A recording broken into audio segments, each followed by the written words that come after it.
బహిరంగ మార్కెట్లో కేజీ ఉల్లిపాయ ధర 100 రూపాయలకు విక్రయిస్తుండటంతో ఉల్లిపాయలకు భారీ గిరాకీ ఏర్పడుతోంది. ఉల్లిపాయ లేందే ఇంట్లో వంటకాలు పూర్తి కావు. దీంతో ఉల్లిపాయను ఎంత ధరకైనా సరే కొనక తప్పదు మరి. దీంతో మార్కెట్లో ఉల్లిపాయకు భారీ డిమాండ్ పెరిగింది. ప్రజల సమస్య గుర్తించి ప్రభుత్వం పెందుర్తి రైతు బజార్ ద్వారా కేజీ ఉల్లిపాయలు 40 రూపాయలకే విక్రయించడం మొదలుపెట్టింది.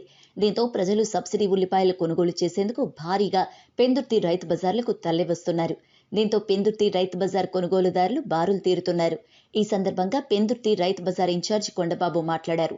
ఒక్కొక్క కుటుంబానికి 2 కేజీల చొప్పున ఉల్లిపాయలు విక్రయిస్తున్నామన్నారు. 40 రూపాయలకే ఉల్లిపాయలు దొరకడంతో ప్రజలు రైతు బజార్కు భారీగా తరలివస్తున్నారని తెలిపారు.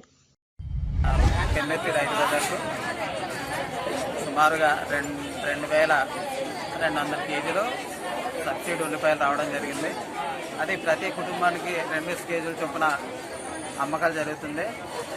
అలాగే మనకి ఉల్లిపాయలు వర్షాల కారణంగా ఉల్లిపాయలు అనేది కొరత రావడంతో మన గవర్నమెంట్ సబ్సిడీ ఉల్లిపాయలు మన ప్రజలకు తక్కువ ధరలో అమ్మడం జరుగుతుంది.